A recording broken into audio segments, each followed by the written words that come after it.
Once upon a time, bad bitch Eva villain lived in the city. Today is October 6, 2024, and in today's vlog, I did want to talk about my grandfather's sister, and this is my maternal grandfather's sister, and her eyewitness accounts of seeing Amelia Earhart and Fred Noonan as captured prisoners back in the late 1930s on the island. What happened is my aunt's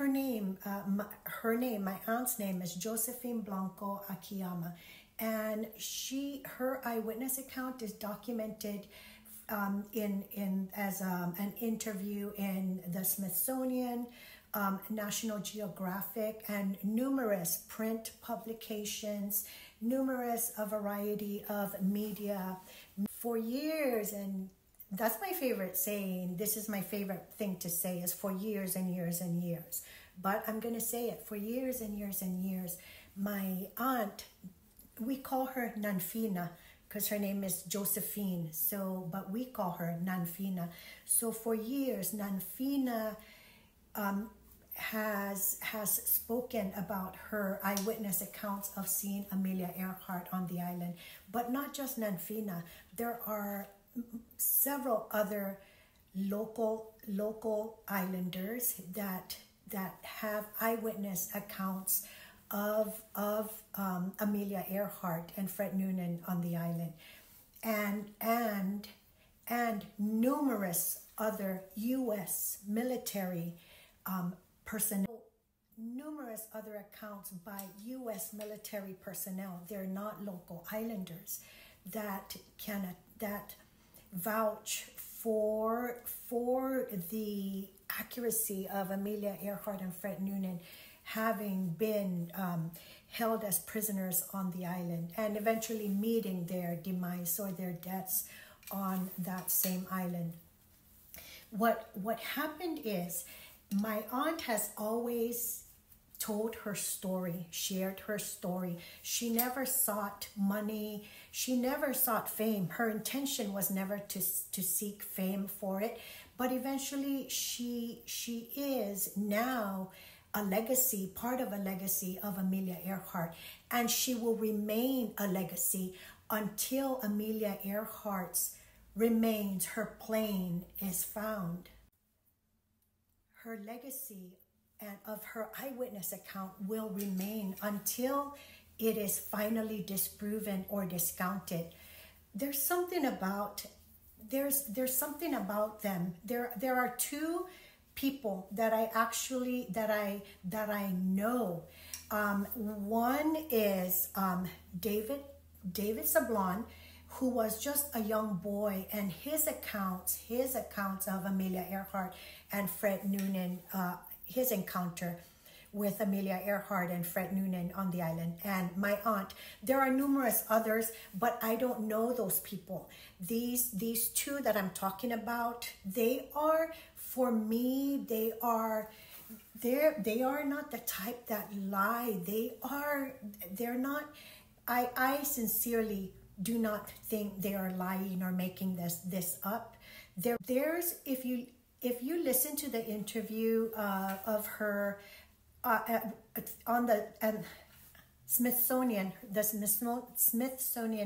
interview of her, in the beginning, it starts out with the interviewer asking her questions about a picture, and I think it's her and her son, my uncle. They're explaining to the interviewer that that's not her, that's her sister. But I get this sense in the tone of her voice that there's this defensiveness in her voice, as if this interviewer is presenting her with untruth, or the untruth facts about them, saying this is her, but that's actually her sister. There's an underlying defensive tone in her voice because it probably seems as if she is being questioned in regards to the authenticity of this photo, which is her sister, but she's clearly stating, that's my sister. You know, and there's something about Nanfina. She's their family, you know, not just because it's my grandfather's family, she's not the type, and the people from those islands, and even Dave Sablon, he's not the type to come off as being a liar or making up stories about this. So her account is that when she was 12 years old, she was sent on an errand, and that errand was to bring lunch.